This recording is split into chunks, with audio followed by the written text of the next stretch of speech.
મિત્રો, એવું કહેવાય છે કે વ્યક્તિની ઓળખાણ એના કપડાં ઉપરથી ના કરાય. તમારું શું માનવું છે કમેન્ટમાં જણાવશો. તો આજે આપણે જોઈશું કપડાં વિશેના અંગ્રેજી વાક્યો. મારી પાસે શર્ટ છે, પેન્ટ છે, ચડ્ડા છે, સ્કર્ટ છે, આ જેટલા પણ વાક્યો છે આને ઇંગ્લિશમાં બોલવા કઈ રીતે. તમે જોશો કે આ વાક્યોનો ગુજરાતી જે વાક્યો છે એનું ભાષાંતર કઈ રીતે કરવું એ તમને આવડશે. આનો ઉચ્ચાર કઈ રીતે કરવો, વાંચવું કઈ રીતે, બોલવું કઈ રીતે એ પણ તમને લખીને બતાવીશ. અને જે લોકો જોડે લખવાનો સમય ના હોય એમને PDF પણ હું આપી દઈશ. તો આ બધું જ તમને મળશે. વિડીયો પૂરો જોવાનો છે. તો સૌથી પહેલાં ચલો આપણે વાક્યો શરૂ કરીએ. PDF તમને એવું વચ્ચે જણાવીશ કે PDF ક્યાંથી મળશે. પહેલું વાક્ય છે કે આ મારું સ્કર્ટ છે. આ મારું સ્કર્ટ છે. તમે શું વાંચશો? This is my skirt. બોલો, વાંચો. This is my skirt. This is my skirt. ઇંગ્લિશમાં આ વાક્ય કઈ રીતે બોલતા હશે? સ્પીડમાં કઈ રીતે બોલતા હશે? This is my skirt. આ રીતે બોલતા હશે, ફાસ્ટ. એ પણ પ્રેક્ટિસ કરવાની છે. ચલો, આ મારા બૂટ છે. શું કહેશો? આ મારા બૂટ છે. ખાસ હવે જુઓ, બૂટ ભલે એક હોય, બે હોય, બહુવચનમાં આ રીતે જ લખાતું હોય છે. બરાબર છે. શું વાંચશો? These are my shoes. આ મારા બૂટ છે. વાંચો. These are my shoes. These are my shoes. સ્પીડમાં કઈ રીતે વાંચશો ઇંગ્લિશમાં? These are my shoes. આ રીતે વંચાશે. ચલો, એક તમને પણ હોમવર્ક આપું છું કે આ મારા નવા પગરખાં છે. આ મારા નવા પગરખાં છે. ચલો, આ શબ્દો ગોઠવીને તમારે જાતે કમેન્ટમાં વાક્ય લખવાનું છે. શબ્દો ગોઠવવાના છે. બરાબર છે. નેક્સ્ટ વાક્ય કે આ મારું કાળું પેન્ટ છે. આ મારું કાળું પેન્ટ છે. ખાસ જે ઘણાને નથી ખબર હોતી, પેન્ટ ભલે એક જ હોય, ઇંગ્લિશમાં બહુવચનમાં પેન્ટ્સ જ લખાતું હોય છે. બરાબર છે. ખાસ પેન્ટ્સ અને જોડે આર વપરાય છે. તો યાદ રાખવાનું છે.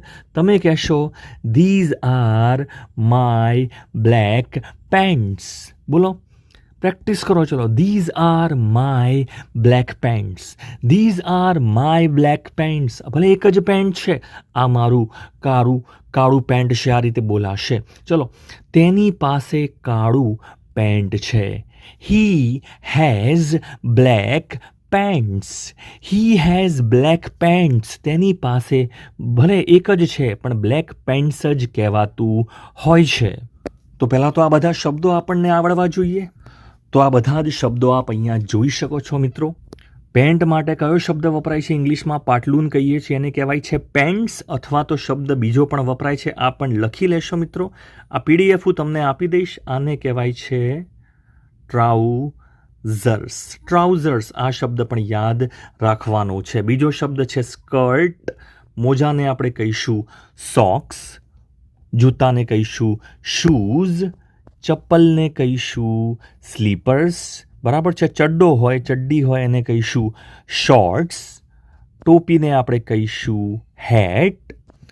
શર્ટને આપણે લોકો શર્ટ જ કહીએ છીએ. ખાસ ટી શર્ટ તમને ખબર છે? T shirt. બરાબર છે. ટી શર્ટ શબ્દ પણ ખબર હશે. બીજા બે શબ્દો જે નહીં ખબર હોય, એક છે સ્ટીલેટોઝ. કયો શબ્દ છે? સ્ટીલેટોઝ. હાઈ હીલ, ઊંચી એડીવાળા જે સેન્ડલ હોય છે એને શું કહેવાય છે? સ્ટીલેટોઝ. અને જીન્સને આપણે જીન્સ જ કહીએ છીએ. તો આ શબ્દો ખબર હોય તો વાક્ય તમને ચોક્કસથી આવડે. ચલો, નેક્સ્ટ વાક્ય છે કે તેની પાસે કાળા ચડ્ડી અથવા ચડ્ડા, તમે જે કહો એ છે. He has black shorts. બોલો. He has black shorts. He has black shorts. ચલો, તે નોકરીએ છે ને ટાઈ પહેરે છે. તે ટાઈ પહેરીને નોકરીએ જાય છે. He wears a tie to his work. બોલો. He wears tie to his work.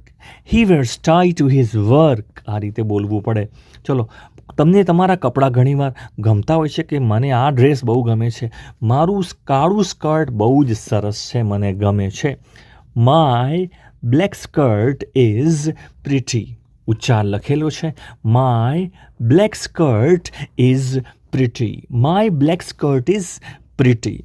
તેની પાસે કેસરી ટી શર્ટ છે. He has orange t-shirt. He has orange t-shirt. બોલો.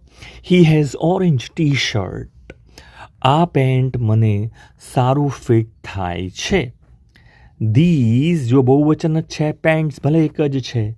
These pants fit me well. ઉચ્ચાર. These pants fits me well. Fit me well, કારણ કે આ બહુવચન છે તો ફિટ્સ નહીં આવે. These pants fit me well. ચલો આગળ જઈશું. મારું ગુલાબી સ્કર્ટ મને સરસ ફિટ થાય છે. My pink skirt fits me well. My pink skirt fits me well. ચલો, મારી પાસે વાદળી જીન્સ છે. I have a blue jeans. I have a blue jeans. I have a blue jeans.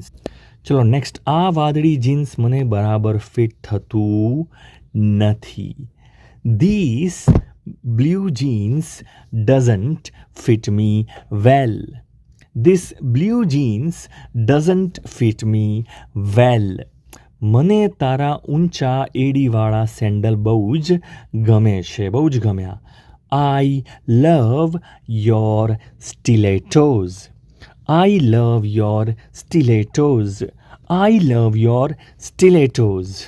તો હવે આની PDF ક્યાંથી મેળવવી? જુઓ, સૌથી પહેલાં તમારે ગૂગલ પ્લે સ્ટોર ઓપન કરવાનું છે. પ્લે સ્ટોર ઓપન કર્યા બાદ તમારે ટેલિગ્રામ એપ ઇન્સ્ટોલ કરવાની છે.